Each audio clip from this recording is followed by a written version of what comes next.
this is my first video, and just I'll go right through it. So this is the first category is the graphic cards which are below 5,000 rupees. And the best one that I found, that was the Galaxy Nvidia GeForce GTX 730 1GB DDR5, which you can find this at Flipkart for about 4,700 rupees. I have compared this GT 730 to other cards from AMD, like the R7 240 and the R7 250, 250, and the GT 730 is much better than the R7 240 and the R7 250, and it's almost close to the R7 250X. So for the people who want a graphic card below 5,000, this is the best card they can get. And it's the best thing about this card is that you're getting DDR5 below 5,000 rupees, and below 5,000 rupees, yeah, and it's really good. So the next next category is the graphic cards which are above 5,000. Yes, and now for this one I've got Galaxy Nvidia GTX 1050, which has 1GB, and it's OC overclocked, and it has 1GB DDR5, which you can find this at Flipkart at about 8,700 rupees. And the GTX 1050 is much better than the AMD R7 250X. I've compared both the cards, and I found that this is the best one at this range. So, and it's really cheap, and it's at this point, you know. So for the next category is the graphic cards which are above 10,000 rupees.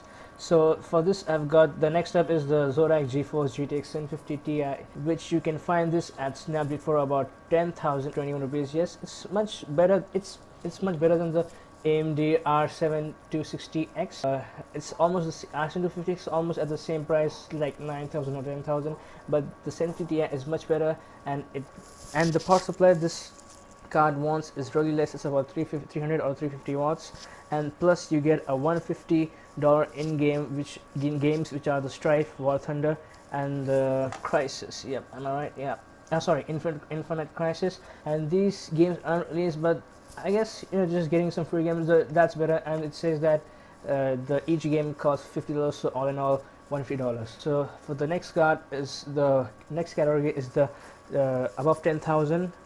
Actually, I've got two cards for above 10,000, and after the GTX 1050 is the Sapphire AMD R9 270X 2GB DDR5, which you can find this at Snapdeal for about 13,821. It's a really good card. It's actually the rebranded of AMD Radeon HD 7870, and you can getting a really good card at this price. Plus it's better than R7 270 and the GTX 660, which you can find at the same range, but the R9 270X is much better. So this is the best card above 10,000, which is like above 10,821. And the next category is above 15,000, and for this I've got two cards. The first one is a Sapphire AMD R9 280 3GB DDR5, which you can find this at mdcomputers.in. It is a website. You'll get it for about 17,400 rupees. And the R9 280 is almost close, I guess, yeah, almost close to the GTX 760. And you can find GTX 760 at about 16,000 or between 16 to 18,000, but the R9 280 is almost close or better than the GTX 760. Plus you get the Mantle support in R9 series of graphic cards from AMD. Plus, and the next card is the Sapphire AMD R9 285 3GB DDR5, which you can find same at mdcomputers.in, which is for 18,550 rupees. And clearly the R9 285 outperforms the GTX 760, and plus you are getting a 3GB DDR5 at this range, which is much better, as the games are like the recommended memory for the video memory for the games are becoming 3GB, like recommended requirements for the game.